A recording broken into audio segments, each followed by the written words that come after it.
9, 8, 7, 6, 5, 4, 3, 2, 1. Vous écoutez Taxi FM, musique, sport, information. Toutes vos passions sont forcément sur Taxi FM. Taxi Presse. Retrouvez tous les jours de 11h à 12h45 Eric Gatan et ses confrères à bord du taxi de la mi-journée. Informations exclusives et coulisses de l'actualité tout azimut. Nos éditorialistes décryptent et commentent l'univers de l'actualité sans concession et sans langue de bois. Taxi Presse, tous les jours de 11h à 12h30 avec Eric Gatan. Taxi Presse. Madame, Monsieur, bonjour. Bonjour à tous. Nous sommes très heureux de vous retrouver ce vendredi matin sur la radio Taxi FM Lomé. La grande messe de vendredi, c'est avec Abi Alpha Izotou, le patron du journal Le Rendez-vous. Tchanyao Arimiao, le patron du journal Nouvelle Opinion. Ferdinand Haïté, le patron du journal Alternative.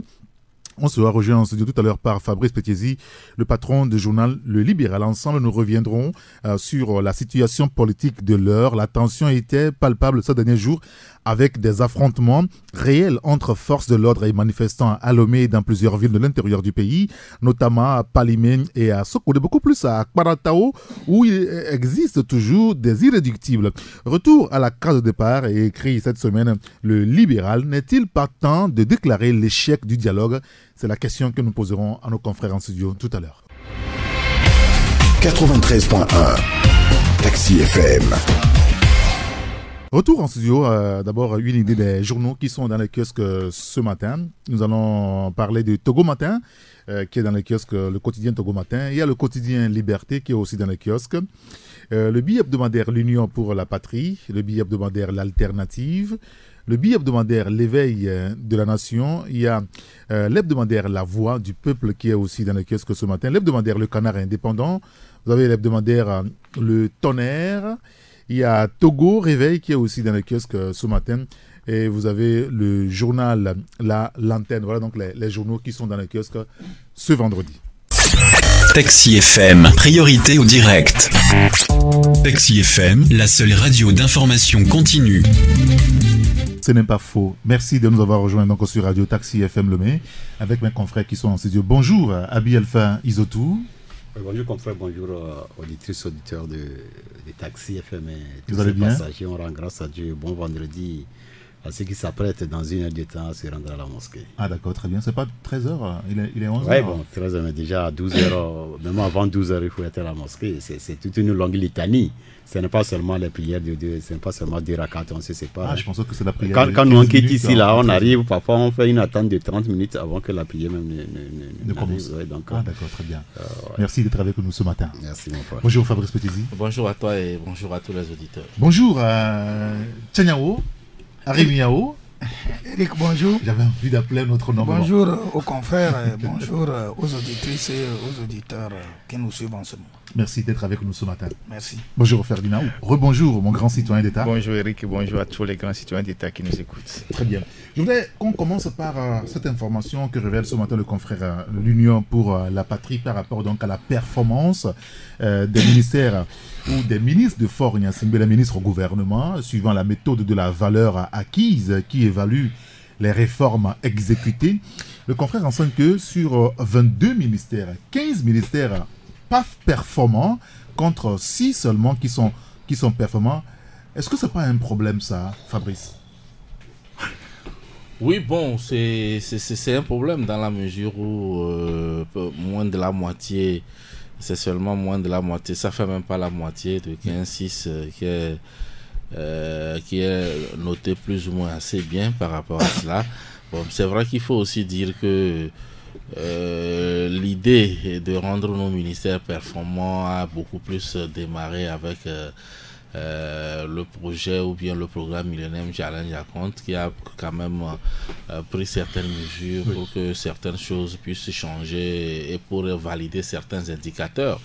Et donc jusque là vous comprenez que on n'a pas encore tout fait, donc c'est normal quand même que on se retrouve, je dis pas que c'est normal pour dédouaner ceux qui sont à la tête de ces ministères-là, mais quand on prend un peu le moment où on a commencé à rendre performants nos ministères, on peut se dire que bon, si déjà on a déjà 6, je crois qu'il va falloir accélérer, faire l'effort pour que dans d'autres ministères ça puisse aller de l'avant, parce qu'il y a certains niveaux où il y a des moments où on atteint le sommet et ça rechute.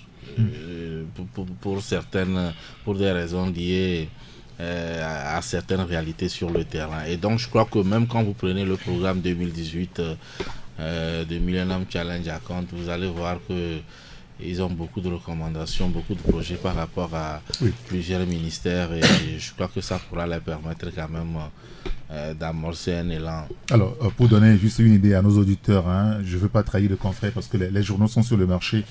Les auditeurs, les lecteurs doivent se procurer ces journaux-là. Alors, pour les ministères qui ne sont pas performants, juste une idée là-dessus, ministère de l'enseignement supérieur, fonction publique, économie numérique, infrastructure et transport, sécurité et protection civile, agriculture, commerce, environnement, urbanisme, justice, mine et énergie, planification et développement. Voilà à peu près par rapport donc à ces réformes exécutives, voilà les ministères qui ne sont pas performants véritablement. Ferdinand, quel est votre commentaire sur ce sujet-là? Non, je crois que si ça commence comme ça, on va vers un remaniement. C'est peut-être qu'on est en train de préparer les esprits à un remaniement. Mais est-ce que ça va régler le problème? Parce que c'est tout le système qui est plus ou moins sclérosé, qui n'arrive pas à faire face aux problèmes quotidiens du pays. Vous avez vu tous les ministères qui ont été cités, que vous venez de citer, il y a des ministères stratégiques là-dedans, qu'on présente aujourd'hui comme pas performants.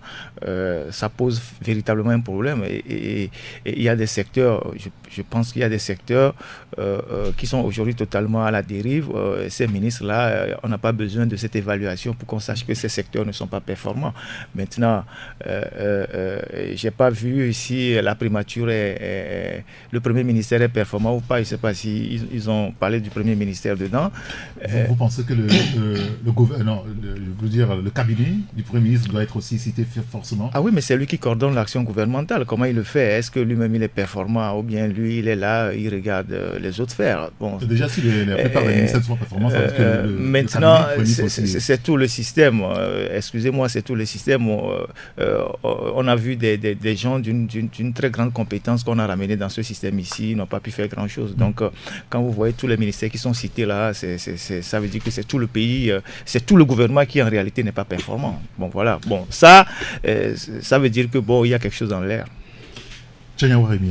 Oui, bon, moi je crois que lorsque vous regardez les départements qui ont été cités, vous allez voir que ce sont des départements où il se vit beaucoup de difficultés, beaucoup de problèmes. Oui. On parle du ministère de la santé, de l'éducation, de l'enseignement supérieur, de la fonction publique, de l'économie. Donc vous allez voir que beaucoup plus dans le courant 2017-2018, ce sont des ministères qui ont connu des difficultés. Maintenant, reste à savoir quels sont les baromètres qui permettent quand même d'aller à cette évaluation qui a permis de voir qu'il y a 15 ministères qui ne sont pas performants contre 6 qui font bien le job.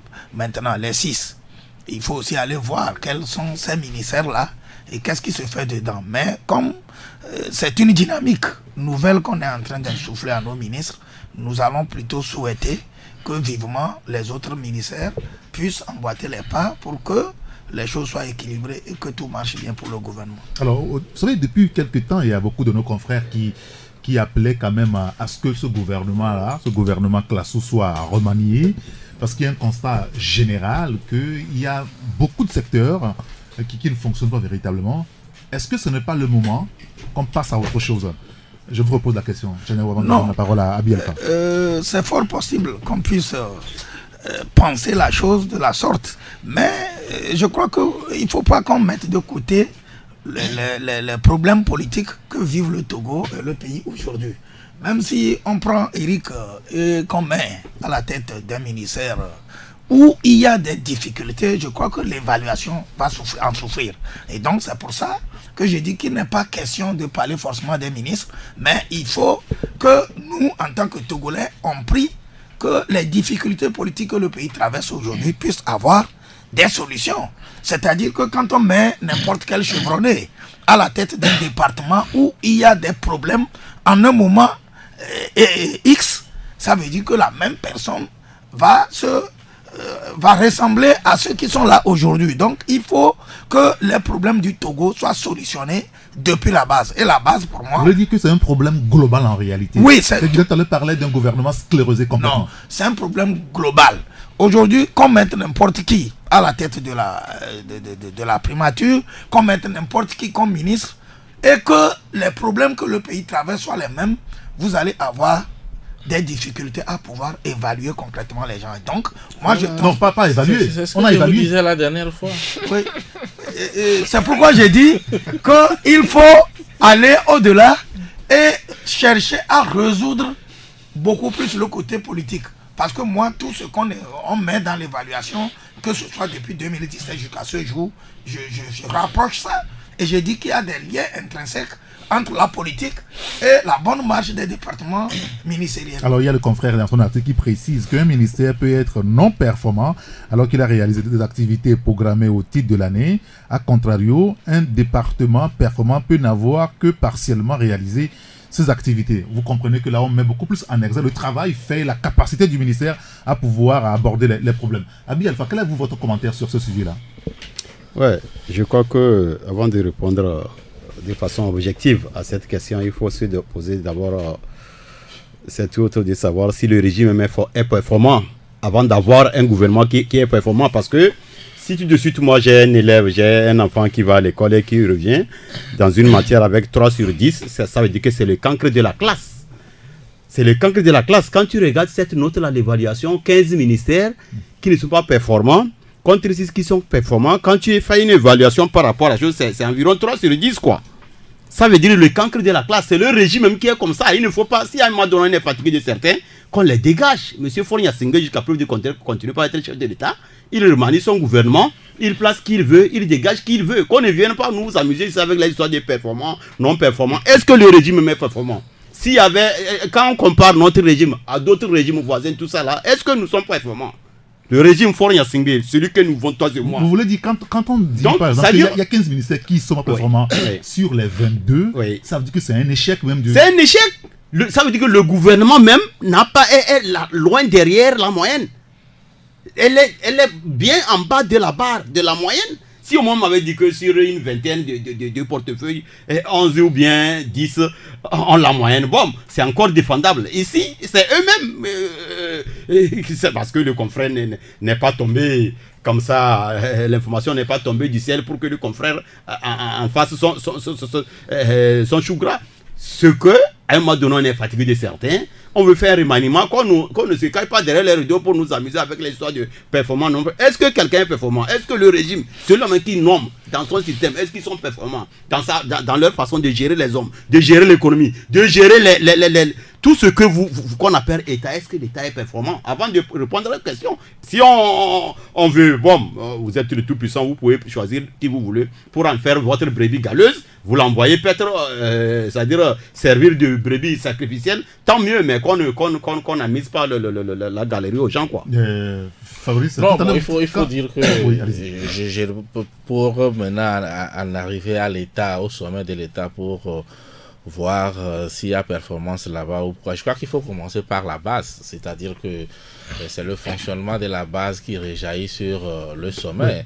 On ira et on vous dira quelles sont les directions qui générales, par exemple, quelles sont les sociétés performantes. Donc c'est l'ensemble de tout ça, ça remonte au niveau du ministère et puis après au niveau de l'État de façon globale. Et ça, peut-être qu'il faut attendre faire un bilan pour savoir par rapport c'est-à-dire qu'aujourd'hui le gouvernement fonctionne sur la base d'un programme qui a été présenté à l'Assemblée nationale devant les députés, et donc à l'heure du bilan il s'agira de voir alors tout ce qui a été dit, et même il y avait même un chronomètre, c'est-à-dire qu'il y a une feuille de route, tout ce qui a été dit, qu'est-ce qui a été fait, qu'est-ce qui n'a pas été fait, et à ce moment-là on fera le bilan pour dire bon, tel pourcentage de choses promises ont été réalisées ou ne sont pas réalisées.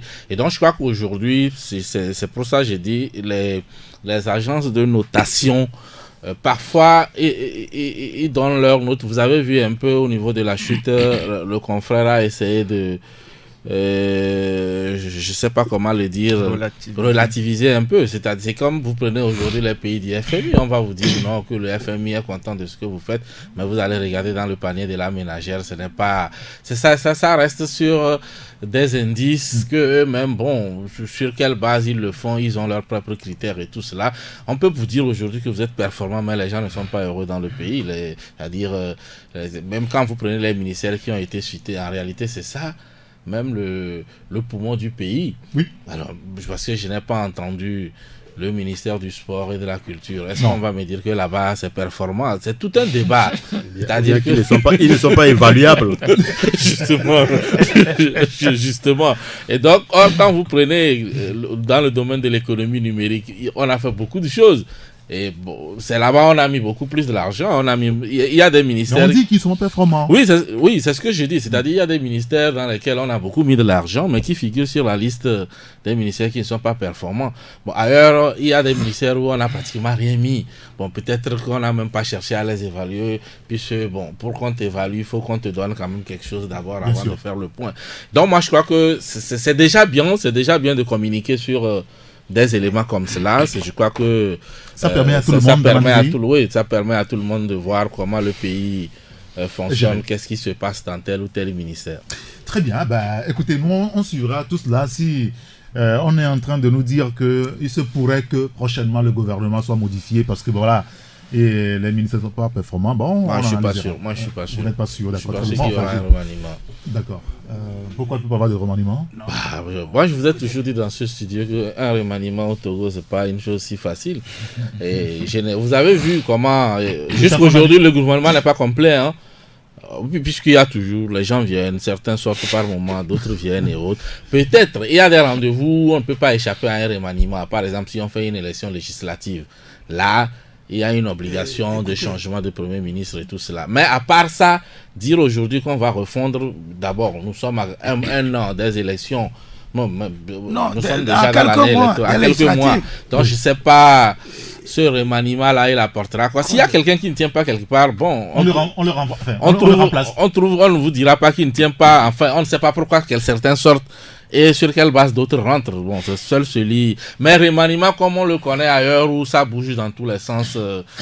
Ce n'est pas ça au Togo. Très bien, messieurs. Merci beaucoup. Je voulais qu'on avance maintenant. On va parler de la crise politique au Togo. Mais encore un élément. Fabrice, c'est vous qui l'évoquez dans votre édition de cette semaine, la deuxième. C'est par rapport donc aux réformes dans l'enseignement secondaire, puisqu'il y a la crise n'est pas totalement réglée de ce côté-là aussi. Les enseignants la semaine là ont boudé encore les classes.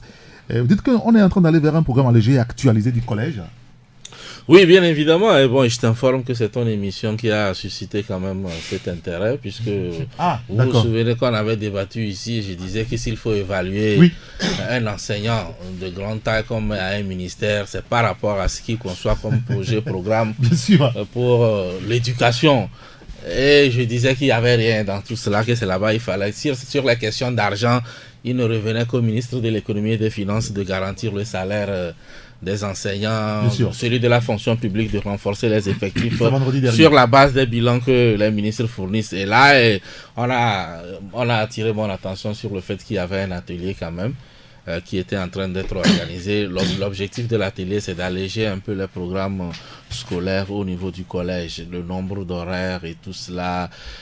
Qu'est-ce qu'il faut réduire, même au niveau des programmes, qu'est-ce qui est essentiel à faire, qu'est-ce qu'on peut mettre de côté parce que ça ne sert plus à rien. Je crois que l'objectif final, c'est quand même de retoucher pratiquement au programme scolaire au niveau du collège pour s'adapter plus ou moins. En réalité, ce sujet ne peut pas être débattu que dans une salle.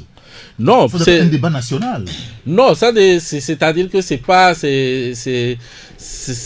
actuellement c'est à l'étape des experts.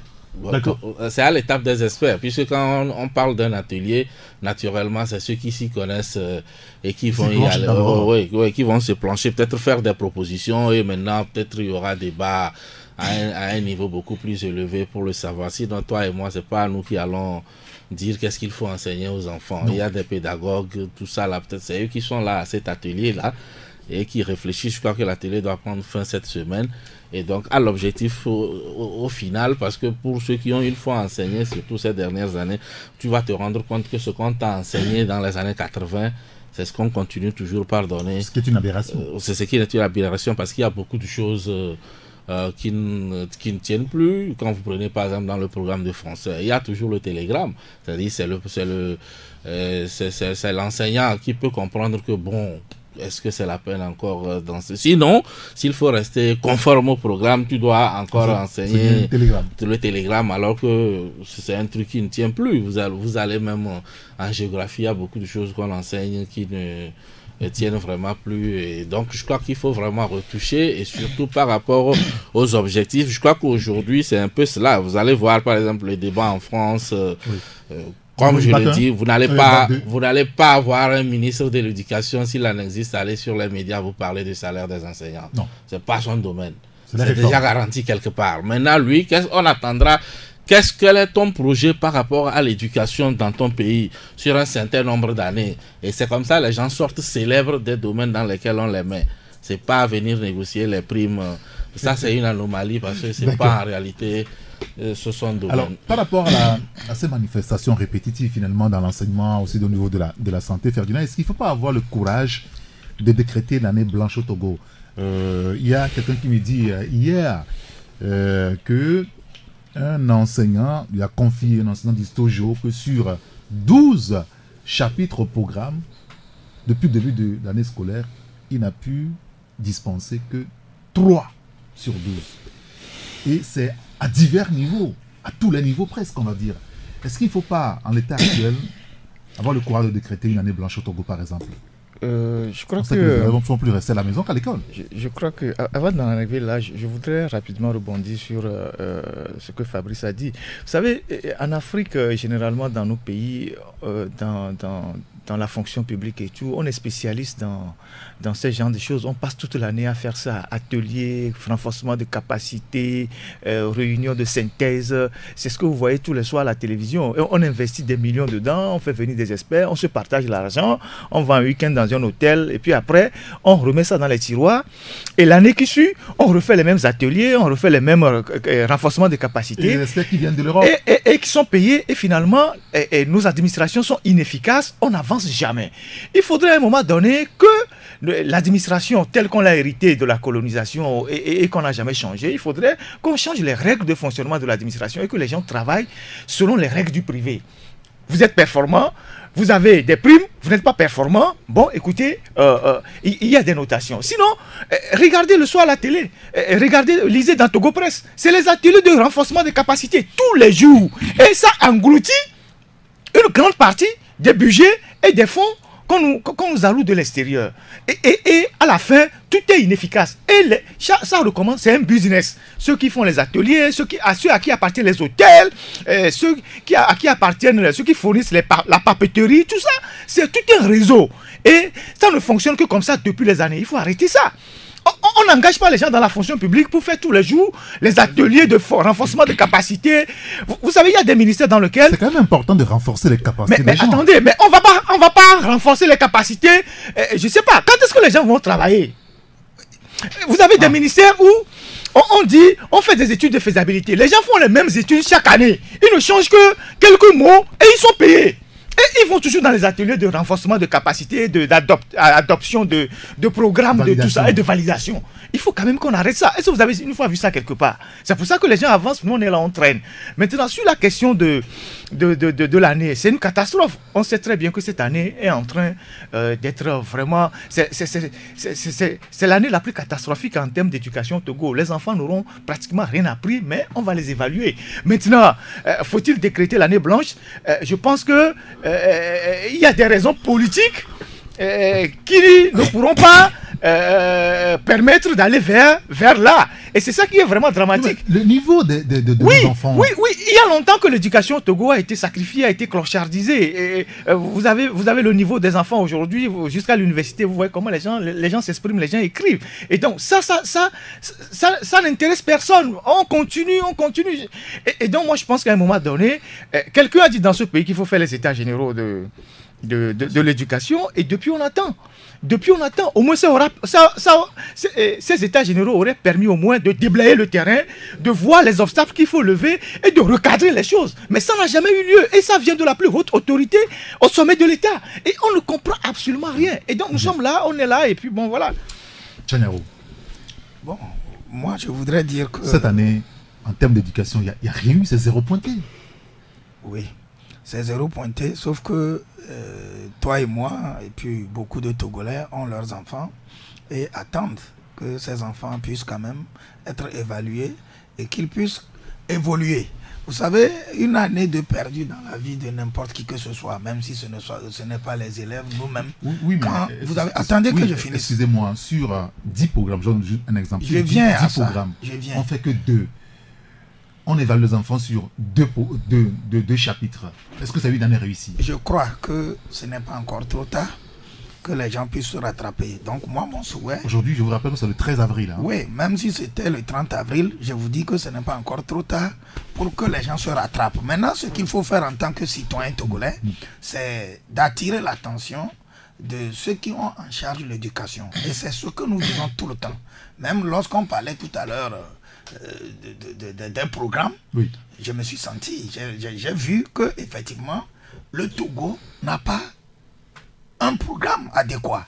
Même au niveau de l'université, il faut revoir beaucoup de choses pour adapter les choses. Bon, maintenant par rapport à l'année, il s'agit d'accélérer les discussions au niveau des syndicats d'enseignants et du gouvernement et solutionner au plus vite ces difficultés qu'ils ont, et puis proroger, pourquoi pas. On peut même continuer l'année, à mon avis, jusqu'en août, pour que les enfants puissent sauver cette année-là, et que nous-mêmes, parents d'élèves, on puisse quand même avoir cette fierté. Pour le baccalauréat, deuxième partie, on est dans la sous-région, on est dans un programme comme oui. À une date fixe, il doit avoir le bac de...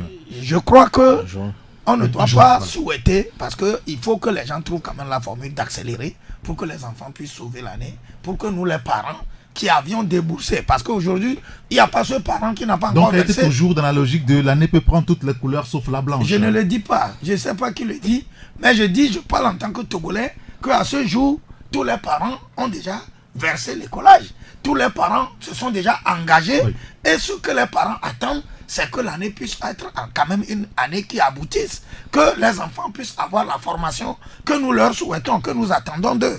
Maintenant, reste à ce que les gens se prennent au plus vite pour que les choses soient normalisées et que les enfants puissent aller aux examens comme nous le souhaitons. Abi Alpha Izotou.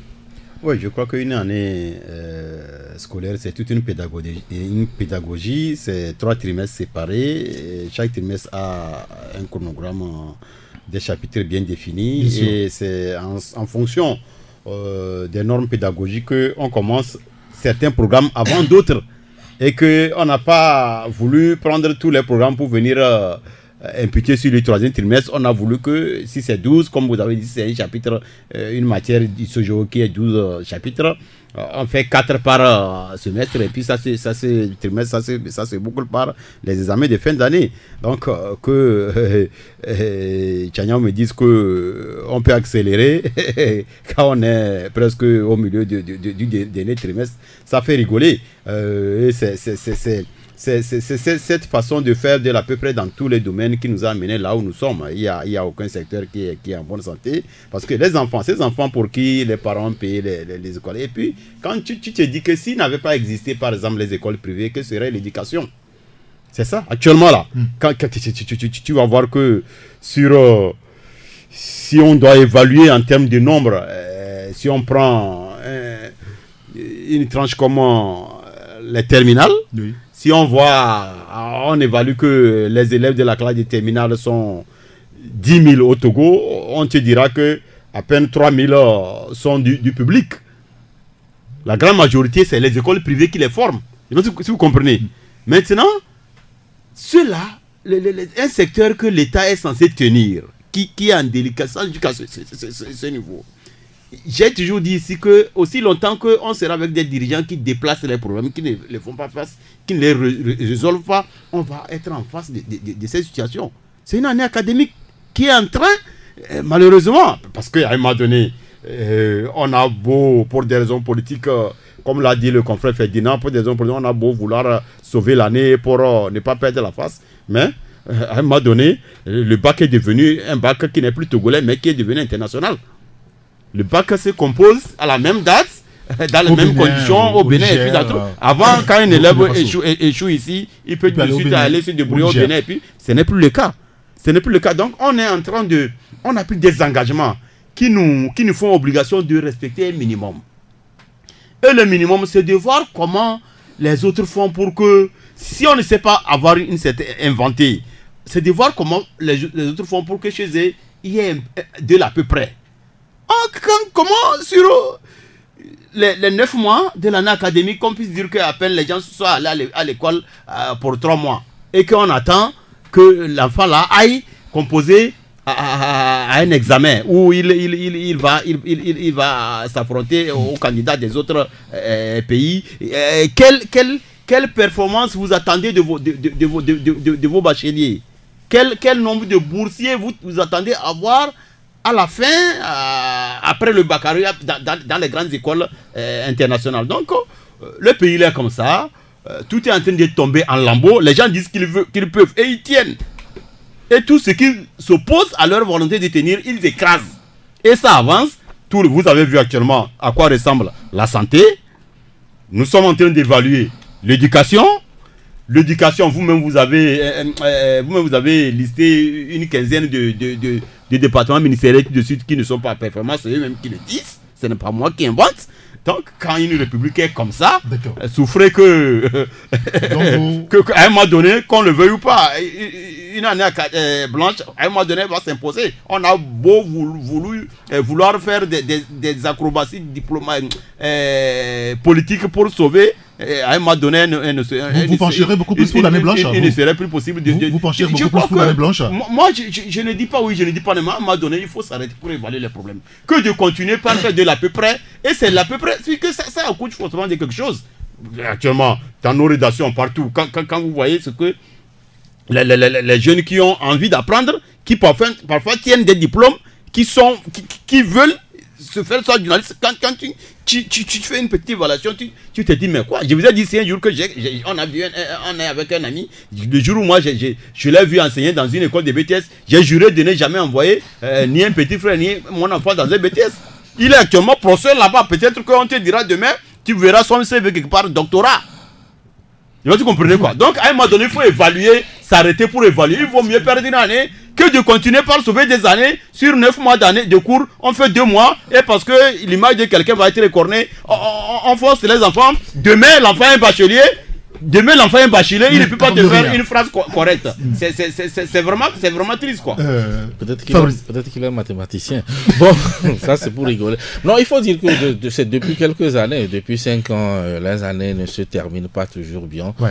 Il y a toujours une course contre la montre à la fin. Et moi, j'ai toujours dénoncé ça pour dire qu'en réalité, l'État dépense beaucoup d'argent pour rien. Et puis bon, au même moment, on paie les salaires, on envoie l'argent qu'il faut. Maintenant, pour quelques primes, finalement, on perd tout, quoi. Tout ce qu'on a dépensé, c'est nul, quoi.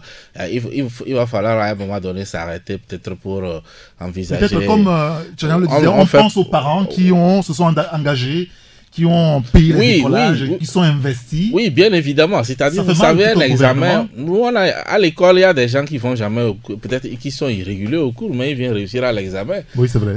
Vous allez, mais on peut le mettre, c'est-à-dire, on peut lui soumettre une épreuve ou une situation où quelqu'un qui n'a pas, vous pouvez prendre un élève de terminale qui tient mieux qu'un étudiant.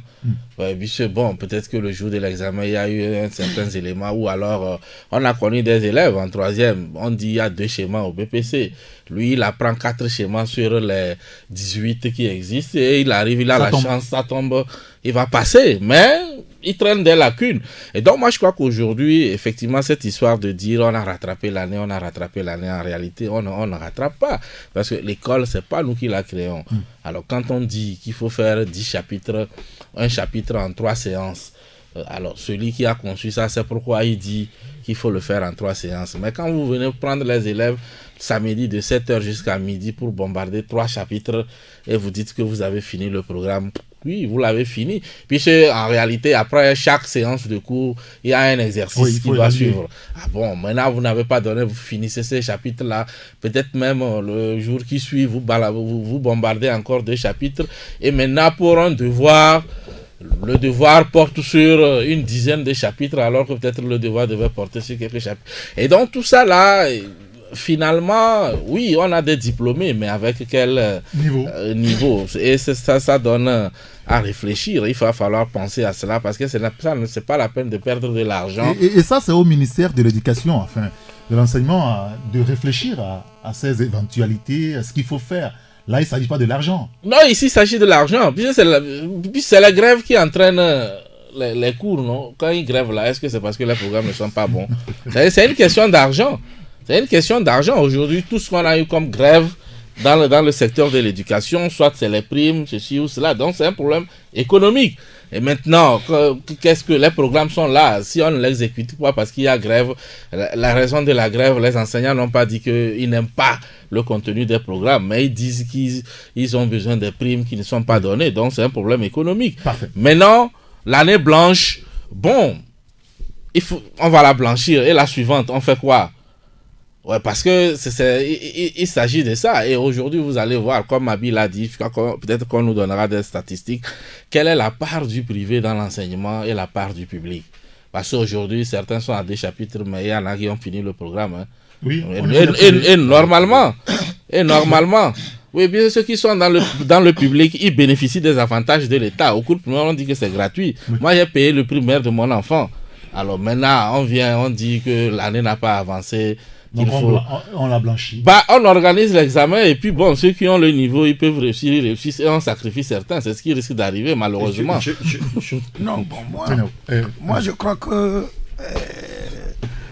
la couleur de l'année, tout ce que nous discutons, il faut en appeler à la conscience des citoyens. Parce que n'est pas enseignant qui le veut. Moi, je crois que ceux qui sont enseignants, ceux qui sont allés... Aujourd'hui, le mal est déjà fait. Oui. On a accusé de retard. Oui. On fait quoi? Oui, c'est ce que j'étais en train de dire au départ, que les gens n'ont qu'à mettre du sérieux et prendre conscience que lorsque aujourd'hui l'année blanchit, les gens pensent peut-être ce que Fabrice a dit tout à l'heure, que c'est des questions d'argent qui hypothèquent malheureusement le devenir de nos enfants. Ce sont ces questions de primes, ces questions de je veux tant, qui font que les choses n'avancent pas. Et surtout beaucoup, ça concerne les publics. C'est les écoles publiques qui ont ce problème. Et il l'a souligné tout à l'heure. Au niveau du privé, par exemple, peut-être que moi j'ai des enfants qui sont dans le privé. Les enfants ne m'ont jamais dit qu'ils sont revenus parce qu'il y a grève, parce qu'il y a tel problème. Mais ceux qui sont au niveau du public, c'est à eux que moi je m'adresse. J'ai dit que c'est vrai que chaque être humain, y compris moi ici, a besoin d'une vie décente. Chacun veut une condition beaucoup plus correcte pour tout ce qu'il exerce comme métier. Mais au même moment, les gens n'ont qu'à comprendre que si l'année est blanche, oui, comme nous le disons ici, elle sera aussi blanche pour les enfants de beaucoup d'enseignants, aussi blanche pour nos cousins, nos frères, et aussi blanche pour beaucoup de Togolais. Oui. Et c'est en cela que j'ai dit que les gens n'ont qu'à trouver la bonne formule, parce que Fabrice a posé une question, je reviens sur lui, parce qu'il a dit que si cette année était blanche, l'année prochaine, les gens vont revenir. Est-ce que autant dire que si elle est blanche aujourd'hui, on va solutionner les attentes de ceux qui activent pour que nous ayons les difficultés en même temps? Ça veut dire que l'année prochaine, alors on est en train d'hypothéquer totalement le pays et non nos enfants. Parce que tout pays qui prend un essor de développement a un soubassement qui est lié à la formation.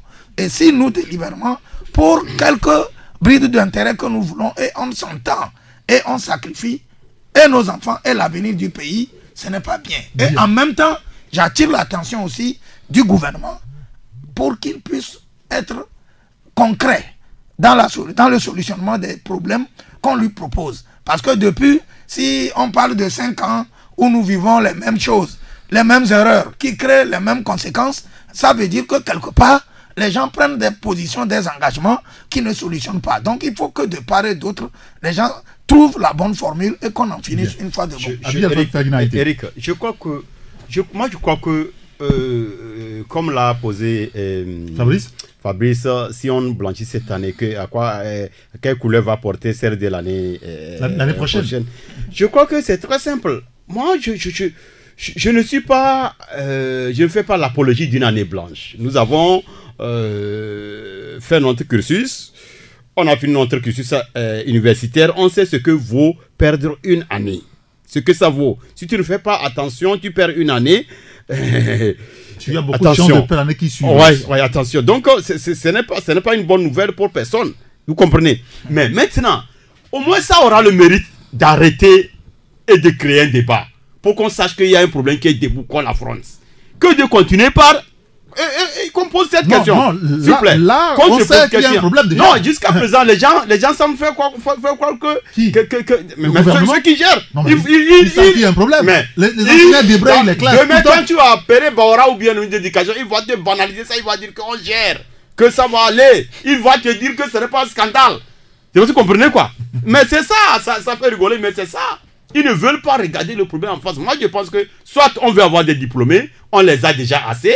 Actuellement, vous nous avez aligné au moins 15 ministères qui ne sont pas performants. C'est aussi quelque part la façon dont l'on est formé. Si moi je veux être demain ministre, qu'après 2 ans de porter comme m'évalue à la tête d'un journal, comme d'une radio que je ne peux pas faire, autant rester dans mon champ et de manger mon manioc doucement que d'aller dire que je suis un docteur, que grâce à cette formation on m'a fait confiance, je tiens un portefeuille comme évalue comme un ministre qui n'est pas performant. Nous en avons beaucoup de diplômés. Avoir un diplôme, c'est une chose. Être à l'école, se faire former, c'est une chose. Il faut qu'on différencie. On veut les diplômés ou bien on veut une jeunesse qui est formée. Actuellement, les diplômés, on en a qui sont formés, qui ont des doctorats, qui ont fait de grands diplômes dans les milieux anglophones, dans les meilleures universités. Ils sont revenus ici, milieu anglophone, mais ils sont obligés de se prêter des traducteurs pour parler aux anglophones quand ils les rencontrent. Comment moi je vais aller sortir après 5 ans dans une université anglaise et revenir ici, on me donne une responsabilité et je traîne un interprète derrière moi alors que j'ai fréquenté dans une université anglophone. Donc c'est ça, quand on fait de l'à peu près, c'est de ça accouche. C'est ça qui fait qu'on parle actuellement de ministères performants, ministères non performants. Si c'est ça qu'on veut les diplômer, on les verra, ils vont s'aligner. Je viens de vous dire que nous on a évolué avec un ami, comment il a tâtonné les conditions dans lesquelles ils sont probables jusqu'à avoir le bac. Quand on m'a dit qu'il enseigne quelque part en tant que professeur, j'ai dit j'ai juré que Dieu m'aide à ne jamais envoyer mon enfant dans un BTS. Bon, donc si c'est ça que vous voulez, on va continuer. Et puis on passe à un autre sujet. Non, moi je crois que tout ça c'est la faillite de la gestion même du pays. Il ne faut pas se faire d'illusions, puisque comment est-ce que vous pouvez justifier que ces problèmes-là on les traîne depuis 5 ou 6 ans? Qu'ils vous souviennent que l'année dernière, il nous avait été dit qu'on va profiter des vacances pour régler les problèmes. Et qu'à la rentrée, tout va rentrer dans l'ordre. C'est ce qu'il nous a dit. Il y a eu une réunion à la primature, il y a les Bahara qui ont parlé, il y a d'autres ministres qui ont parlé, qui ont dit ils vont prendre les vacances pour régler les problèmes. Oui. Mais on a démarré l'année sur une grève. Et depuis, on est dans la grève. Et donc, ça veut dire que les gens n'ont plus rien à proposer aux Togolais. Et on traîne ces problèmes depuis 5 ou 6 ans. Ça veut dire que plus d'un mandat présidentiel. Plus d'un mandat présidentiel qu'on traîne le problème de l'éducation. Ça veut dire que les gens n'ont plus rien à proposer aux Togolais. Ils sont plus capables de régler les problèmes du pays. Donc, moi, il faut avoir le courage de dire les choses aux gens. Donc, ce qui se passe aujourd'hui, c'est la jeunesse qui est sacrifiée. Et quand vous avez tout ça, qu'on n'arrive pas à régler, mais on trouve de l'argent pour aller faire des forums présidentiels pour les jeunes. Mais vous posez la question de savoir. Non, c'est pas une mauvaise chose. Non, mais les jeunes. Non, c'est pas. Excuse-moi, Eric. Ça n'a jamais été une mauvaise chose quand un chef d'État va discuter avec la jeunesse. Non, mais Eric, excuse-moi. Mais voilà la jeunesse qui est là à la maison. Qui ne reçoit pas de cours. Qui va les amener sans avoir vidé les chapitres. Mais on va faire le forum des jeunes pour faire quoi? Cet argent, c'est un projet que les gens inventent parfois pour soutirer les sous à gauche et à droite. On peut injecter cet argent dans d'autres choses. Vous savez que ça a été l'une des recommandations de l'Union africaine À Abidjan, vous Qu'est-ce vous qu'on en rappelez? a à foutre? C'est-à-dire que nous avons des problèmes en interne qu'il faut régler. Vous ne les réglez pas. Vous dites, bon, parce que l'Union africaine a dit quelque part, oui. Bon, si nous avons des problèmes de santé qu'on n'arrive pas à régler parce qu'il n'y a pas de scanner, il n'y a pas de radio dans les hôpitaux, et que l'Union africaine vous dit qu'il faut faire un grand forum pour la santé et que ce forum va coûter 2 milliards, vous allez le faire parce que c'est l'Union africaine qui l'a dit? Non, je pense qu'on est en face d'une faillite générale dans la gestion du pays. Et les gens qui sont là, ils sont dépassés par les événements. On vient de le dire, on a noté les ministres, ou bien on a évalué les ministères. Et quand on dit 15 ministères ne sont pas performants sur un total de 22, je pense que même le jour où cette évaluation sort, on n'a pas besoin de grand-chose pour sauter tout ce groupe-là. Mais il n'y aura rien. Les gens vont toujours rester dans la médiocrité. Ils ne pourront pas régler les problèmes. Ils resteront. La dernière fois, j'ai entendu le ministre de l'administration, le ministre de la fonction publique qui dit que oui... Monsieur Bawara? Oui, que lui cherche à louer un local pour déplacer son ministère parce que là où ils sont actuellement, c'est exigu. Donc tous les problèmes qui se passent, lui, c'est chercher un local, c'est chercher à louer un local qui est son problème actuellement. Vous avez dans ce pays des ministères qui sont répartis dans plusieurs bâtiments. C'est-à-dire que le ministre est vers Agbalepedo, le directeur de cabinet, il est avec le directeur de cabinet Agbalepedo, le secrétariat est quelque part, les agents sont ailleurs, et on prend les dossiers en ville, on se promène dans les voitures, on signe par ici, on va par ici. Ça veut dire que l'État même n'existe pas. Ça veut dire que l'État même n'existe pas. Le ministère est éclaté. Mais il y en a plein comme ça. Ça veut dire qu'on n'a même pas les bases d'un État. Regardez, aujourd'hui, par exemple, je donne l'exemple de l'OTR. Ils ont réussi à construire un bâtiment où ils sont concentrés en un seul endroit avec quelques peut-être départements qui sont ailleurs. Mais beaucoup de nos ministères, mais les gens sont dans des bâtiments et puis éparpillés en ville. C'est comme ça ils sont. Et on traîne les dossiers à gauche et à droite. Vous allez quelque part, le gars là, il dort. Il a lu Togo Presse, à 11h, il sort, il va manger son truc, il vient, il dort. Et ces gens-là, ils sont payés à la fin du mois par l'État togolais à ne rien faire. Donc on ne peut pas gérer un pays comme ça. À un moment donné, il faut faire une évaluation et mettre les gens qui ne sont pas compétents, ou bien redéployer l'administration pour que l'administration soit efficace. Si vous ne faites pas ça, vous aurez toujours les mêmes résultats et on ne pourra pas évoluer. Malheureusement. Non, bon, je crois que c'est une triste réalité. C'est vrai qu'il y a des ministères qui sont éclatés, mais les gens sont en train d'aller à faire en sorte qu'on puisse quand même doter tous ces départements-là de bâtiments. Et ce que le ministre Bawara avait dit, bon, c'est une situation alternative pour parer aux difficultés que son département avait. L'avant-dernière pluie à Lomé. C'est compliqué. Quand vous allez dans ce ministère-là, le ministère a un problème particulier. C'est un bâtiment ce que j'ai dit, parti. que tout ce qu'on a évoqué par rapport à d'autres départements, c'est vrai. Mais au niveau du ministère de la fonction publique, la situation est alarmante. Est-ce que vous savez que le ministère des Sports a 3 bureaux? Le ministère des Sports. Attendez, oui, je veux donner oui, là, c'est le cumul. Oui, ça, jusque-là, c'est pas un problème. Mais j'ai dit que le problème du ministère de la fonction publique est très alarmant. Et le ministre, en disant qu'il faut chercher un local, est en train de trouver d'ailleurs la première solution. Parce que vous allez là-bas, il y a des gens qui n'ont pas de bureau et qui restent sous les arbres. Et c'est tout ça qui fait que les fonctionnaires de ce ministère-là se rebellent. Et donc, trouver un local pour que ça permet à ce que, justement, ceux-là qui lisent les Togo Presse sous les arbres, ceux-là qui jouent aussi pas et à tous les jeux puissent quand même trouver des bureaux et servir la République.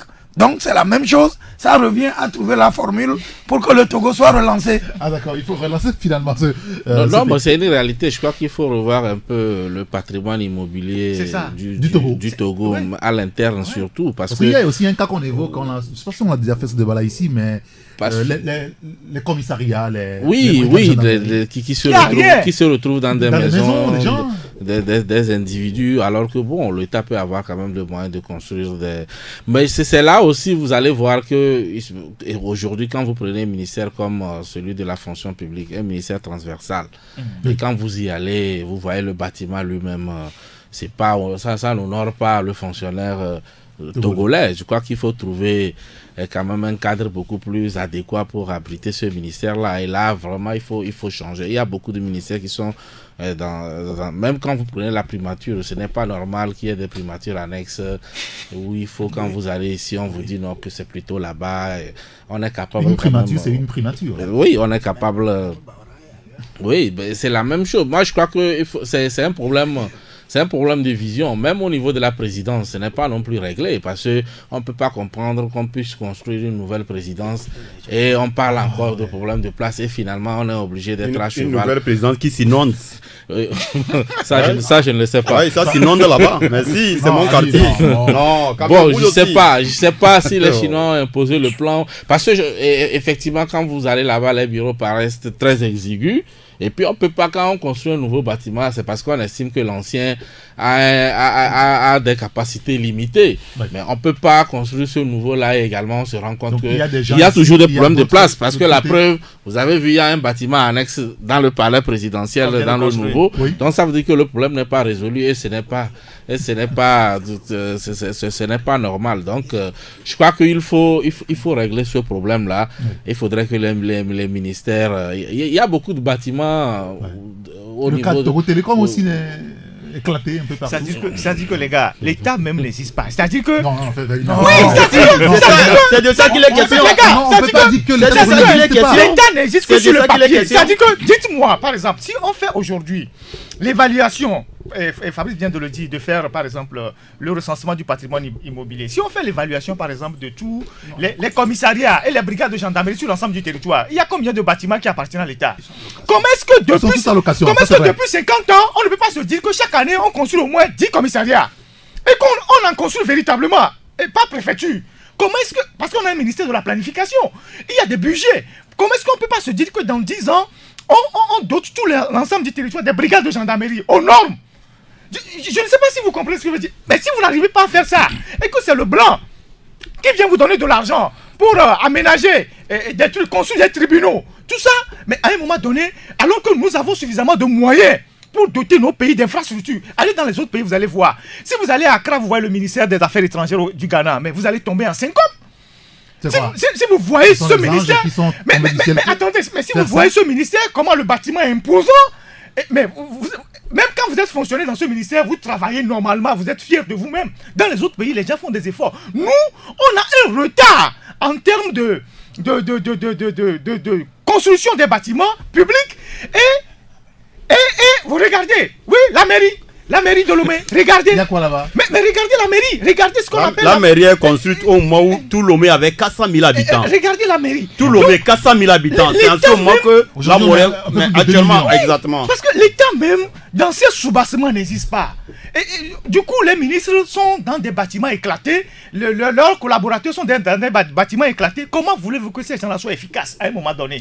Et les dossiers, la performance ou la non-performance justifie. Et les dossiers se perdent. Merci beaucoup. Parce que juste pour terminer, moi je pense qu'il faut, parce que c'est très facile d'aligner un certain nombre de ministères et de dire que c'est eux qui sont c'est très facile.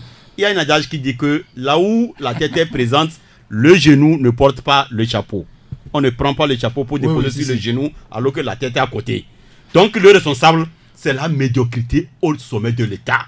Je vous dis aussi toujours ici que la valeur, c'est-à-dire on évalue un chef dans le choix de ces notables. Quand après 3-5 ans de pouvoir, vous vous trouvez entouré par des notables médiocres, c'est que vous avez été médiocre à un moment donné. Abi Alpha, merci beaucoup. Fabrice Petiesi, Tchania Aremia, Ferdinand Ité. Nous allons marquer une pause. On se retrouve dans 2 minutes.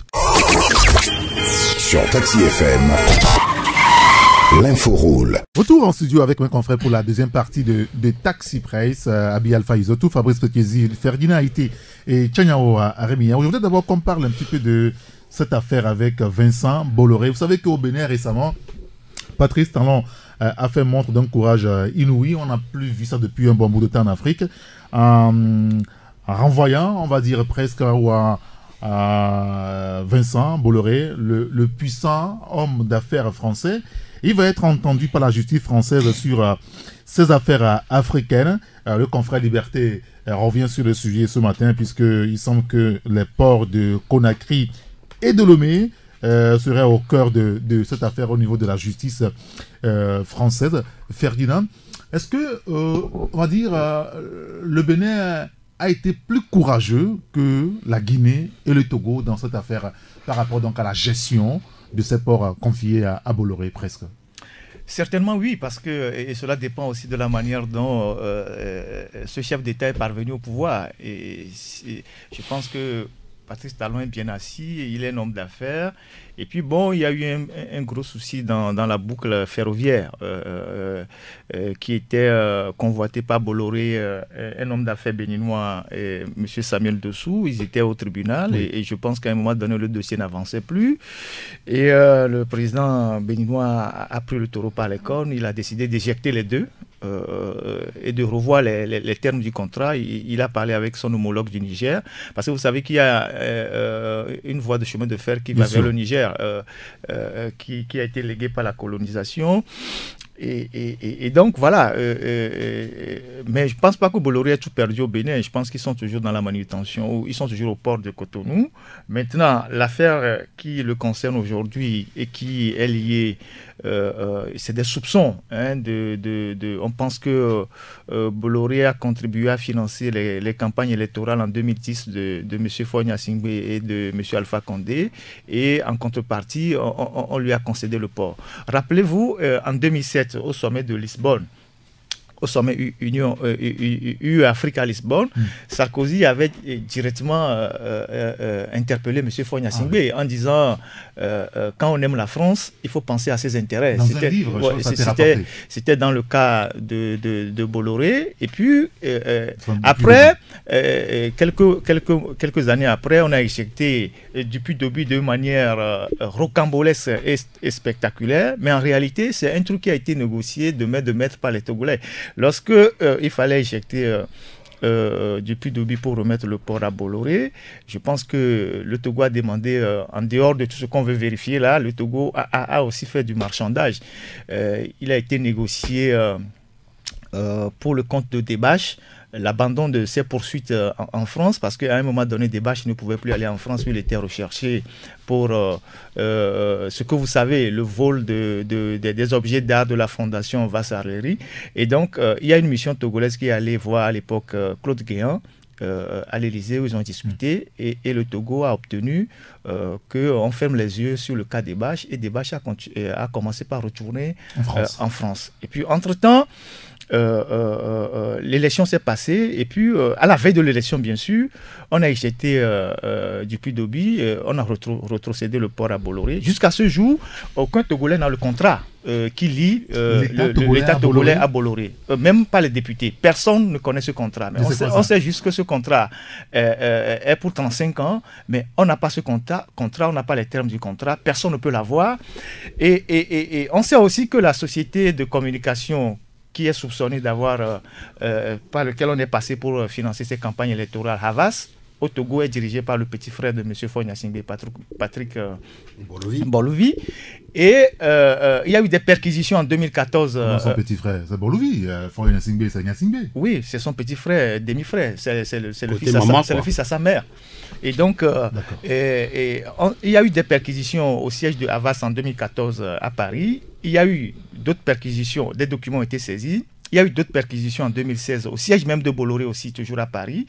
Et aujourd'hui, le pôle financier, d'ailleurs le juge Serge Tournel, qui est celui qui a inculpé Sarkozy, c'est lui qui est sur le dossier. Et aujourd'hui, ils veulent comprendre comment est-ce qu'il y a eu des négociations pour que ces ports-là soient retrocédés. Et donc c'est une affaire qui est vraiment, excusez-moi, rocambolesque et qui risque de toucher même des politiques en France. Tchéniawa Rémiao, le cas Bolloré-Togo. Oui, bon, je voudrais quand même qu'on fasse la différence entre le problème que le Bénin a avec Bolloré. Au Bénin, Bolloré était beaucoup plus sur un projet de chemin de fer. Des rails. Donc, ce n'est pas une question liée au port. Bolloré est encore présent au port. Et puis, Talon... Et nous, notre chemin de fer, vous vous rappelez ici? Oui, bon, pour le moment, on n'en est pas encore à ce point. J'ai fait seulement une petite lumière... J'ai envie de savoir... Oui, on va devenu au Togo. On a vu des gens ont pris ce train-là sur quelques kilomètres seulement, et puis après ils ont dû prendre le véhicule pour retourner parce que le train a eu des problèmes en chemin. Vous vous rappelez? Je crois que ceux qui sont derrière ce projet savent quand même à quel moment un projet c'est dans le temps. Peut-être qu'on n'a pas encore posé les bases pour lancer le projet, mais nous avons vu qu'il y a un projet comme ça, et donc le temps viendra où il va commencer par être exécuté. Donc je voulais clarifier que par rapport au Bénin, c'est beaucoup plus un projet de chemin de fer que du port. Bon, maintenant, par rapport au port de Conakry et celui de Lomé, sur lesquels on va entendre l'homme d'affaires français, je crois que la justice française doit faire son boulot. Il faut aller au bout et clarifier. Mais il faut que les gens comprennent que les États, chaque pays choisit quand même d'orienter ses liens d'affaires au pays qui l'intéresse. Vous allez voir que par exemple le Togo ou d'autres pays africains ont choisi de confier la gestion d'une partie ou de leur port à la Chine. Vous allez voir d'autres avec les Américains, les Japonais. Donc, si il y a... Ou les Indiens. Ou les Indiens. Donc, si tel est que le Togo ou la Guinée ont préféré de confier ça à des hommes d'affaires français, s'il y a des problèmes, c'est au niveau de la France. Maintenant, reste à voir si le travail est bien fait ou mal fait. Et si le travail est bien fait, le Togo, pour l'instant, n'a aucun problème. Et puis, les hommes d'affaires ou les pays, par exemple au Bénin, Talon, quelqu'un comme Talon, c'est un homme d'affaires. Il peut orienter ou concéder certains domaines du Bénin en tirant profit. Et donc, tout ça là, il faut essayer de le revoir. Mais par rapport au port, je crois que chaque pays oriente ses partenaires en matière de gestion de port ou d'autres structures beaucoup plus importantes. Ferdinand disait qu'on ne connaît même pas le thème du contrat qui lie Vincent Bolloré à l'État togolais. Et ça ne permet pas forcément d'apprécier véritablement ce type de relation qui existe aujourd'hui entre Vincent Bolloré, son groupe et le Togo. Peut-être qu'en tant que journaliste, nous allons aller à la recherche de cette information. Peut-être que si on approche Bolloré ou qu'on approche l'État togolais pour demander, on peut nous fournir les termes de ce contrat. Moi, je ne l'ai pas encore fait. Maintenant qu'il pose le problème, je crois qu'il nous revient, en tant que journaliste, de commencer par faire des démarches dans ce sens pour voir si nous aurons accès ou non à ce contrat. Beaucoup de courage à vous. Non, ce n'est pas une question de courage. J'ai dit, on ne l'a pas fait. Est-ce que quelqu'un vous a dit avoir tenté et qu'il a été étouffé ou qu'il a eu des difficultés? Je crois qu'il faut qu'on se lance par pas le chercher. On va commencer par le chercher. On a toujours dit ça dans nos analyses. Le port n'est pas le seul. Même les industries extractives, les zones extractives sont restées, les contrats extractifs sont restés des secrets de couvent entre le minier et l'État togolais. C'est toujours comme ça. Tu vas voir quand tu parcours les différents rapports de litigieux, on te dira toujours en conclusion que jusqu'à présent les contrats, c'est-à-dire en recommandation, on revient toujours dire que l'État fait ça une fois pour rendre public les contrats entre ceux qui viennent, n'est-ce pas, entreprises qui viennent faire l'extraction et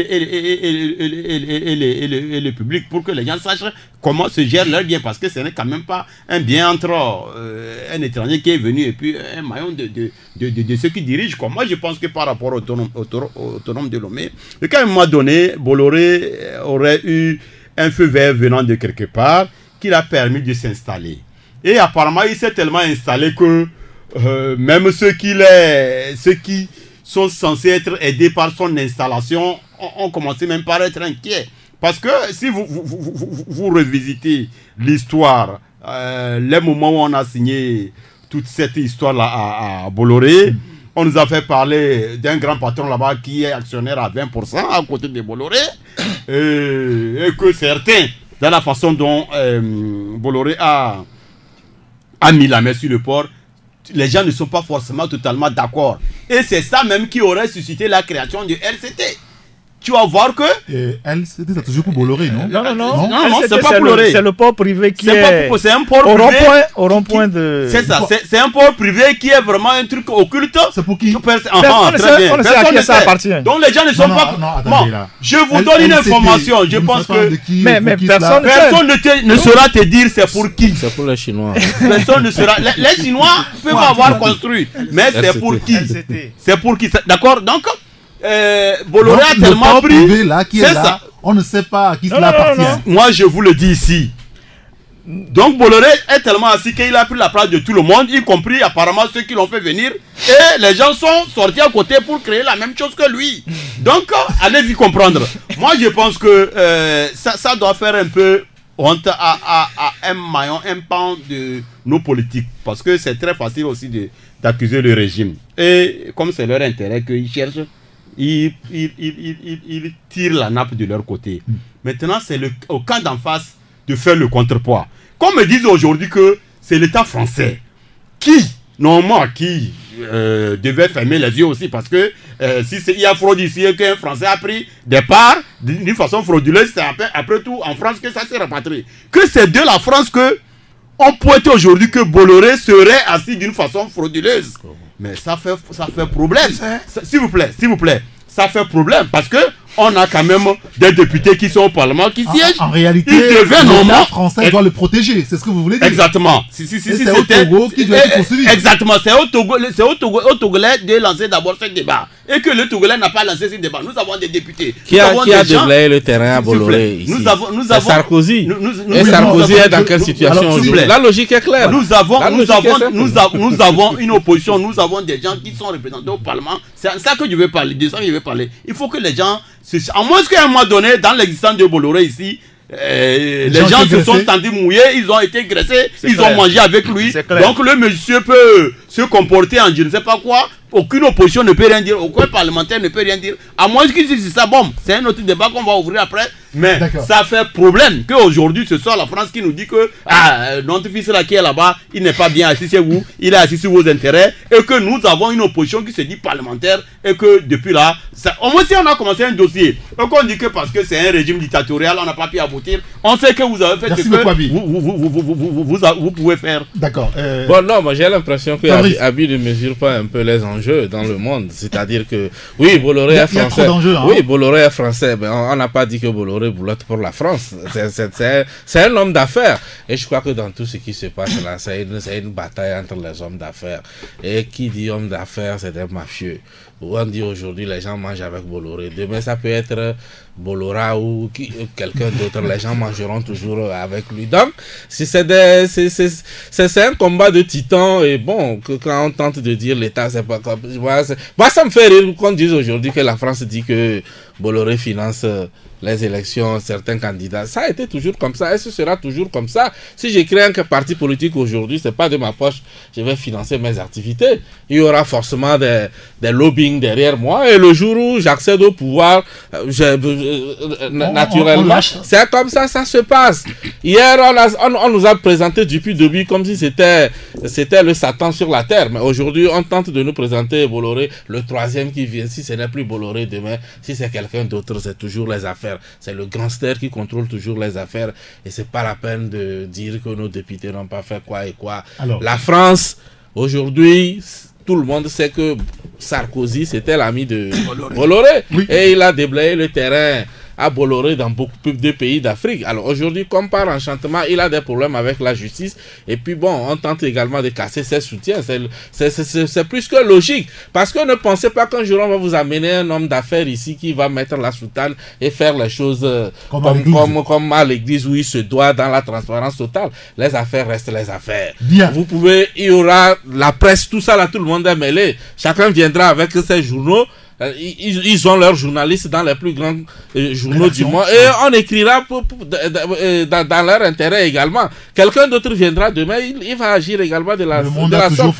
Maintenant, dans tout cela, il faut chercher à savoir quel est notre intérêt. Ah oui. Mais il ne faut pas penser que quelqu'un fait mieux que l'autre. C'est comme deux voleurs qui se discutent un âne. Et c'est justement de ça qu'il s'agit parce que le port autonome de Lomé, c'est d'abord un patrimoine togolais. C'est un patrimoine togolais. Et si il advient que ce patrimoine togolais a fait l'objet de marchandage entre un homme d'affaires français et un dirigeant togolais et que des gens se sont partagés des bakchiches, il y a problème. C'est-à-dire qu'il y a problème du côté togolais, il doit y avoir des problèmes du côté français parce que quelque part, le comportement de Bolloré viole aussi la législation française. Je ne sais pas si vous comprenez. Par exemple, vous êtes aux États-Unis, vous êtes aux États-Unis, la législation aux États-Unis est très claire. Si vous menez une activité frauduleuse aux États-Unis avec une société étrangère, on vous prend aux États-Unis, vous pouvez passer 20 ans en prison. Donc, qu'est-ce que nous... Parce que ce qui est là-bas, aujourd'hui, aucun Togolais ne sait de quoi il s'agit. Et les députés, c'est vrai. Aucun Togolais ne sait de quoi il s'agit. Aucun Togolais ne sait de quoi il s'agit. Parce que Abi a dit quelque chose qui est passé comme inaperçu. Comment se fait-il qu'on a concédé la manutention portuaire à Bolloré et que des mêmes personnes du régime sont allées créer un autre port privé? Vous connaissez finalement ce qui... C'est les gens du régime. Les mêmes personnes du régime. Certains qui ont créé LCT. C'est les gens qui estiment qu'on n'a pas suffisamment garanti leurs intérêts, qui sortent du groupe, qui vont s'associer à d'autres mafieux, qui créent un autre port privé en face du foyer des marins, qui font aussi de la manutention. Alors, qu'est-ce que les caisses de l'État togolais, qu'est-ce que tout ça rapporte aux caisses de l'État togolais pour que nous puissions construire les hôpitaux, pour que nous puissions construire les écoles, pour que nous puissions payer nos enseignants, pour que nous puissions, je ne sais pas, construire des routes. Parce que si vous allez au port autonome de Lomé aujourd'hui, s'il pleut, vous ne pouvez pas circuler. S'il pleut, vous ne pouvez aller nulle part au port autonome de Lomé aujourd'hui. Mais les gens sont assis là-bas, ils ramassent des milliards. C'est pour ça que nous devons comprendre ce qui se passe là-bas. C'est pour ça que... Ceux qui doivent nous aider à comprendre, c'est les députés. Oui, mais nous, les députés, la société civile, les journalistes. Mais vous savez très bien que quand ces gens-là arrivent dans un pays, ils essaient de mouiller tout le monde. C'est ça. Ils essaient de mouiller tout le monde. Parce que nous avons posé cette affaire de Bolloré et de LCT depuis des années. Nous avons même demandé à savoir qui sont ceux qui sont les actionnaires de LCT. On a écrit, personne ne nous a jamais répondu. Personne ne nous a jamais répondu. Et donc, c'est un mystère qui est là-bas, mais le plus choquant, c'est que ceux qui sont chargés de contrôler l'action gouvernementale ne disent absolument rien. C'est là où c'est un peu suspect. Les parlementaires. Oui, les parlementaires. Et il y a une opposition parlementaire aussi. Ah oui, mais c'est ça. Oui, mais par exemple, quand je prends l'exemple de Sarkozy qui était au pouvoir à l'époque, ils étaient restés muets également, les Français. Oui, bien sûr. Il a fallu que... Aujourd'hui, peut-être qu'un jour on le saura. D'accord. Non, bon, moi je crois que nous n'allons pas faire comme étant des ignorants du fonctionnement du couvent des affaires au plan mondial. Les gens comprennent, c'est un fonctionnement d'un couvent qui ne dit pas son nom. Ce qui s'agite aujourd'hui. Est-ce que c'est normal? Non, Abi a parlé, Abi a relevé une anomalie. Abi Alpha a dit qu'il s'étonne de voir que ce soit des Français qui se mettent qui s'agitent aujourd'hui pour dire qu'il y a quelque chose d'anormal. Hier, ces Français-là étaient où? Au moment où les gens sont venus signer des contrats avec le Togo, au moment où ils suivaient les intérêts, ce qu'on veut dénoncer au tribunal là, on le suivait depuis. Pourquoi c'est maintenant et de façon subite qu'on trouve qu'il y a problème? C'est des bandits. Et si il n'y avait pas l'affaire Sarkozy, est-ce que les Français allaient se saisir de l'affaire? Moi je crois qu'on n'est pas ignorant. Attendez que je finisse. Vous allez prendre la parole. On n'est pas ignorant. On sait que c'est un jeu au plan d'intérêt et au plan mondial. Les gens qui s'agitent, ils se connaissent. Demain, on peut amener un autre. Et je vous assure que les gens se tairont. Le jour qu'ils verront que le travail de ces gens-là ne vont pas dans leur faveur, ils vont revenir à la charge. Maintenant, tout ce que moi je souhaite, je crois que Bolloré au Togo, il y a un cahier de charge. Est-ce que le cahier de charge est rempli? Si oui, en avant. Maintenant, la justice française, elle n'a qu'à faire son travail. Peut-être que ça... Laissez-moi finir. La justice française, elle n'a qu'à faire son boulot. Et elle n'a qu'à clarifier les gens. Ils n'ont qu'à faire leur travail. La France est quand même un pays de droit. Comme ils ont attaqué, ils n'ont qu'à faire leur travail. Ça permettra à tout le monde de voir clair. Mais pour le moment, je ne crois pas qu'on puisse dire qu'il y a un problème. Je vais dire juste que c'est notre responsabilité en tant que journaliste, leader d'opinion, de dire un certain nombre de choses aux populations, de dire ça, c'est pas possible. On peut pas... Parce que j'ai dit tout à l'heure que le port autonome de Lomé, c'est un patrimoine qui appartient à tous les Togolais. Ça veut dire que si ce port était bien géré, s'il est géré de manière transparente, s'il est géré de manière efficiente, les recettes devaient profiter à tous les Togolais. Et il devait y avoir moins de misère dans le pays. On peut construire des écoles, on peut construire des universités. Je ne sais pas si vous comprenez. C'est parce que si vous allez aujourd'hui dans la loi des finances, vous prenez la loi des finances, le port ne rapporte plus pratiquement rien. Mais il y a des gens qui sont là-bas au port qui ramassent des milliards. Où passe l'argent? Donc on est bien obligé de nous poser des questions. Mais au-delà, vous savez qu'il n'y a pas longtemps, on a attribué une licence d'Internet à Bolloré par sa société Vivendi qui s'est installée. Vous savez combien on leur a vendu la licence? Non, vous avez une... Quand on a vendu cette licence à des milliards à d'autres sociétés au Togo ici, eux ils ont payé à peine 300 ou c'est pas millions. 200 millions qu'ils ont payé. Mais si. Mais il y a eu un souci avec Télécel Move.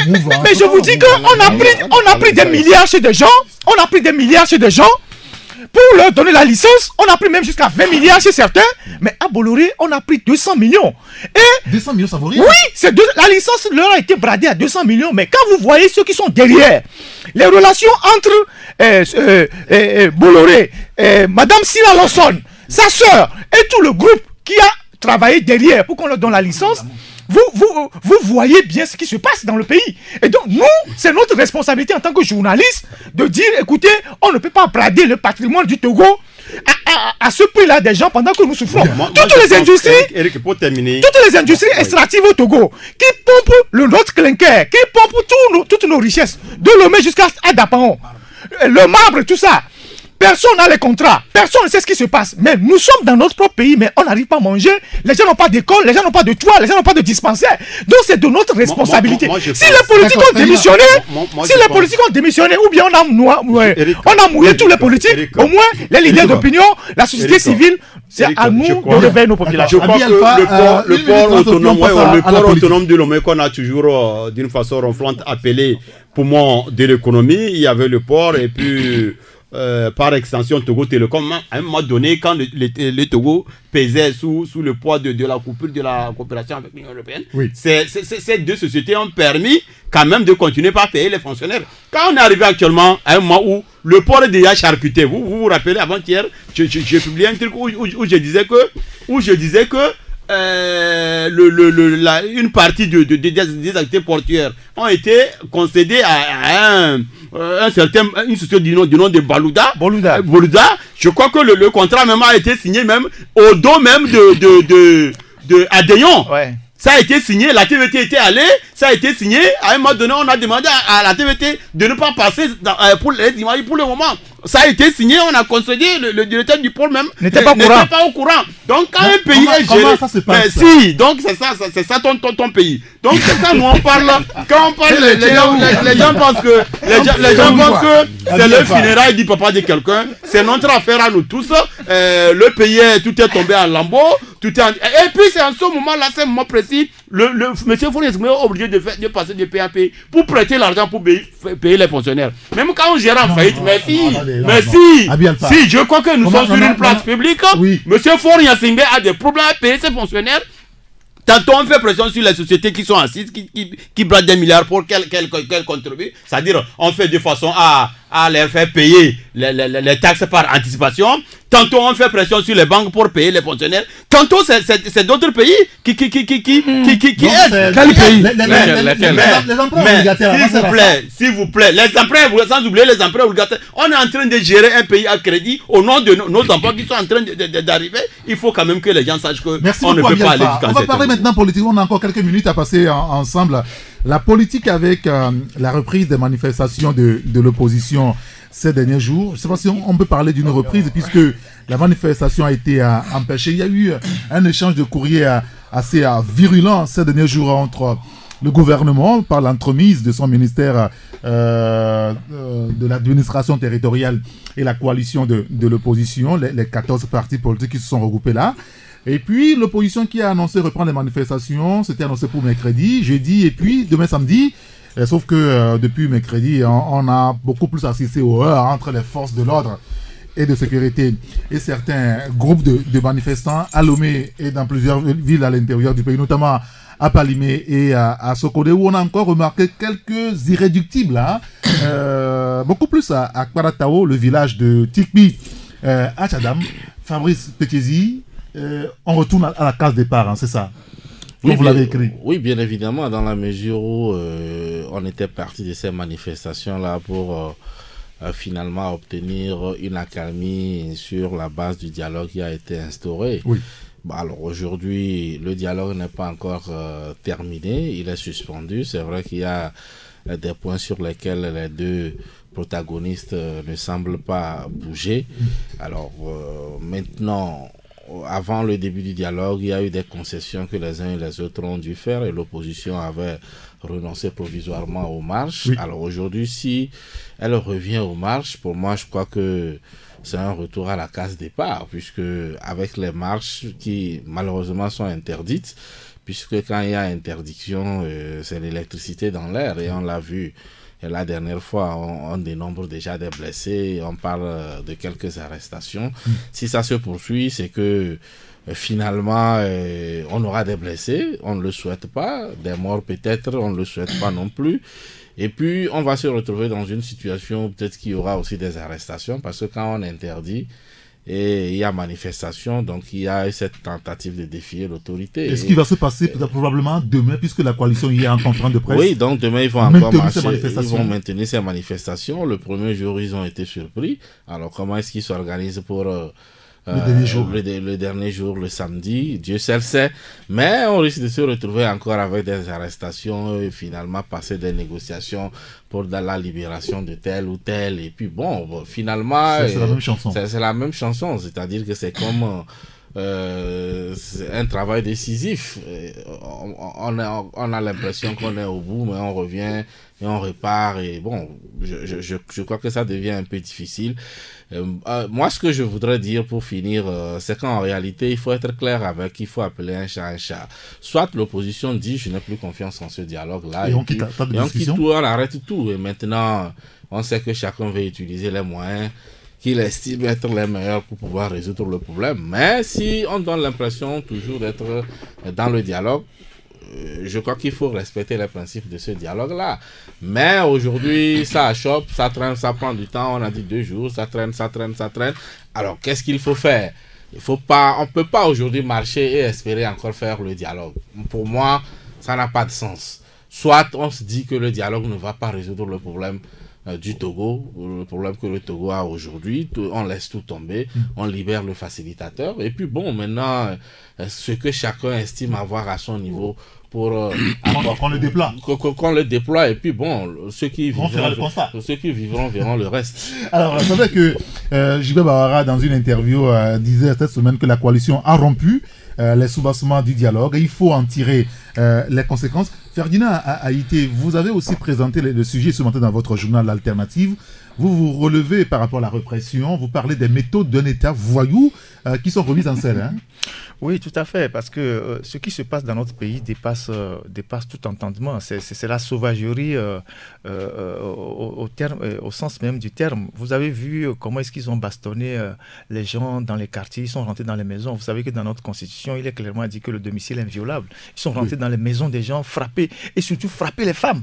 Des femmes qui, oui, mais quand les gens sortent, eux viennent chercher querelle de voix, ils courent mais ce n'est pas une raison pour rentrer dans les maisons et frapper les gens. Vous avez vu comment ils ont tabassé ces femmes-là? Oui, bien sûr. Et ces femmes-là représentent quel danger pour qu'on puisse les traiter de cette manière-là. Nous sommes quand même dans un pays.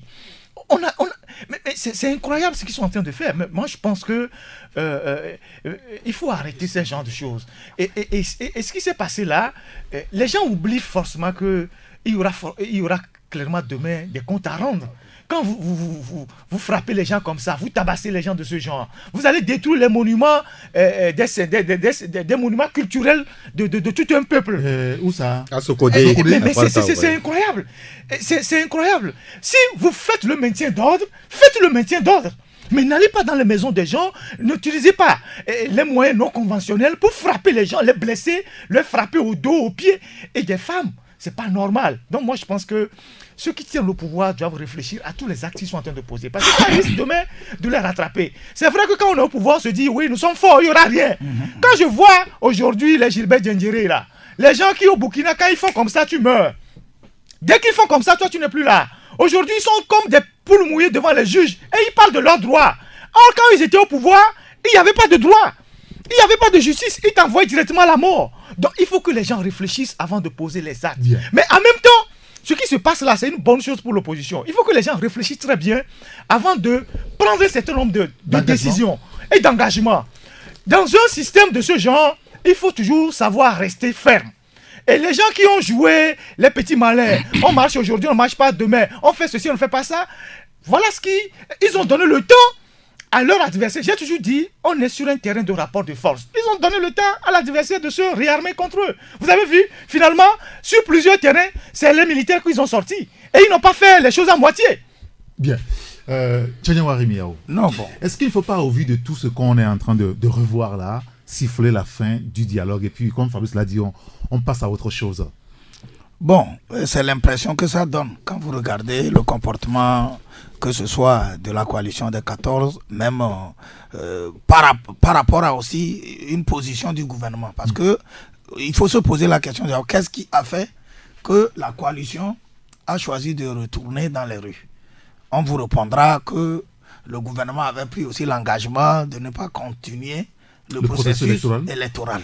Mais quand je suis allé un peu à la fouille par rapport à ce principe, j'ai vu que c'est vrai qu'il y a eu deux notes qui ont été signées, mais pas par le ministre de l'administration territoriale, mais par son directeur de cabinet. À la fin, quand je me suis renseigné au niveau du ministère, il a été dit que c'était des erreurs qui se sont glissées. Mais si les gens donnent ces arguments au niveau du ministère, ça veut dire que quelque part, on est en train de reconnaître qu'on ne doit pas continuer par le faire.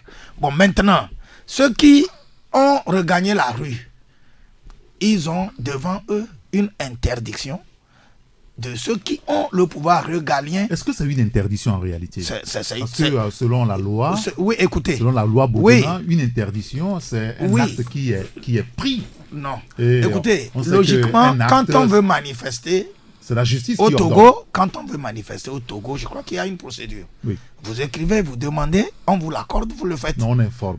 Vous informez, c'est ça. Et quand vous informez, oui, quand vous informez, parfois, on accepte, parfois, on vous fait des observations. Bon, ici, le gouvernement a pris la voie de l'observation. Ils ont dit que par rapport au dialogue auquel nous tous nous sommes partis prenants et qui nous interdit tant, nous ne souhaiterons pas être complices, donc arrêter. Et les gens ont choisi de défier. Et par rapport à cela, je suis en train de dire que ceux qui sont aujourd'hui dans l'opposition, si vraiment tel est qu'ils sont des partis constitués et qu'ils ont des envies de prendre le pays un jour, ils seront eux aux affaires un jour et les comportements qui se font vivre aujourd'hui peuvent se tourner contre eux. Bien. Donc moi, je suis en train d'inviter les deux partis à faire en sorte qu'on privilégie le dialogue. Mais l'impression que ça donne, si effectivement, comme les gens disent que demain, ils vont sortir, ils vont braver et que c'est une sortie sans... Demain, il y a un sommet de la CEDEAO. Alors qu'il y a un sommet, ça veut dire que... les chefs d'État de la sous-région qui viennent. Oui, ce n'est pas bon.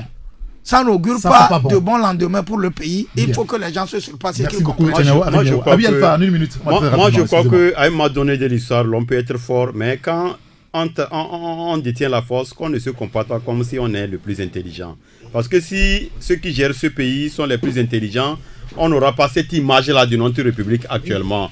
On ne serait pas en train d'évaluer les ministères comme ça qui sont non performants, tout ce que vous savez. L'éducation ne serait pas en train d'effleurer une année blanche. La santé qui est en train d'être difficilement privatisée, tout ce que vous connaissez. Moi, je pense que M. Faure Gnassingbé a sorti son armada lourd et il l'a envoyé à Accra. Il y avait Barké, il y avait Dramani, il y avait, je crois, Bawara. Ils sont 5. Il y avait un certain Agbo. Ils sont 5. Ils sont allés dire au facilitateur, apparemment pour lui dire que c'est-à-dire, ça perd le temps et qu'ils sont en train de rentrer dans un vide juridique. Oui. Donc qu'on les laisse organiser leurs élections. Le même régime qui a pris l'engagement de ne pas sur les préalables qui ont mis en veilleuse les marches. Qu'est-ce qui s'est passé? Le régime devait arrêter le processus électoral. Peut-être que Fabrice me dira que ça n'a pas été un engagement pris. Ils ont pris l'engagement d'arrêter le processus. Pourquoi je vais te dire ça? C'est un engagement. Et on a dit que la lotte de Baka était une bourde. Donc, il devait arrêter le processus.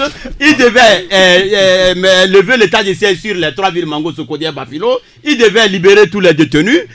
Rien de tout ça là, c'est une partie des détenus qui ont été libérés. Mieux, actuellement, il envoie son armada, ils étaient 5 pour aller dire aux facilitateurs que ils ont assez qu'on les laisse continuer leur... Et en ce moment-là, ils veulent que l'opposition continue pas à respecter les non-marches. C'est comme l'a dit le confrère, ça permet quand même à l'opposition de savoir qui ils ont en face.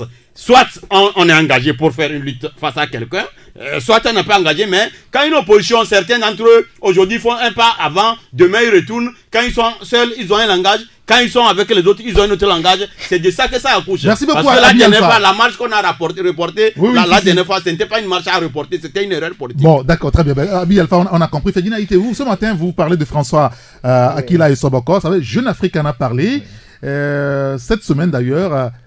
Qu'est-il devenu, François Akila et Soboko? Non, il est là, il est dans ses activités. Vous savez dans quelles conditions il a quitté le Togo et en 2005. Et depuis, il se bat, il s'est installé à Paris. Il a créé un cabinet d'avocats. Vous savez qu'il est... il est diplômé de l'école d'avocats de Paris et puis après il a démarché, il contribue à réformer le système judiciaire de plusieurs pays africains. Il a fait pas mal de pays, le Bénin, le Tchad, le Cameroun, la Guinée, je crois, la Côte d'Ivoire. Il a fait pas mal de pays. Et c'est quelqu'un qui suit de près l'actualité de son pays. Et la dernière fois, Jeune Afrique a parlé de lui et on a tiré quelques enseignements de ce que Jeune Afrique a dit. D'abord, c'est quelqu'un qui n'a plus de papier togolais parce que... Oui, on a appris qu'il s'est naturalisé. Oui, parce que... savoir comment est-ce qu'il est arrivé là, oui, parce que le régime a refusé de lui renouveler ses papiers togolais. Oui, ses papiers togolais depuis qu'il est parti. Et c'est quand même grave pour des questions de divergence d'opinion, on refuse de renouveler le passeport et la carte d'identité d'un Togolais. C'est d'ailleurs une violation de la Constitution. Donc, n'ayant plus de papier, on est bien obligé de trouver un papier pour pouvoir vivre. Donc, il a dû prendre les papiers français, donc passer sous la protection de la France.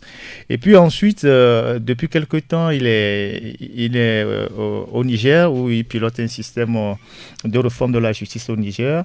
Mais il s'intéresse toujours à la situation politique de son pays. Oui, c'est ce que vous écrivez ce matin, qu'il soutient d'ailleurs la lutte du peuple togolais. C'est ce que Jeune Afrique a dit à la fin, qu'il épouse toujours la lutte du peuple togolais. Il n'est jamais loin. Voilà. D'accord. Oui. Non, je voulais dire que c'est quand même une ironie de l'histoire, parce que lorsque François Boko était ministre de l'Intérieur, c'est lui qui avait confisqué le passeport du fils de Péré pour l'empêcher d'aller étudier à l'époque. Ouais, bon, aujourd'hui, lui aussi, il a des problèmes de papier. Que ça serve de leçon aux autres. Messieurs, merci beaucoup à Fabrice Petiesi, le patron du journal Libéral, à Tchaniawa Remiaou, journal Nouvelle Opinion, Ferdinand Haïté, l'Alternative, et Abi Alpha du journal Le Rendez-vous. Messieurs, merci beaucoup. Je vous souhaite de passer un excellent week-end. Merci à Dia Prosper qui a assuré la coordination technique. Appelez-moi Saint-Rigator. À la prochaine. Taxi FM. C'est une fenêtre ouverte sur l'actualité d'ici et d'ailleurs.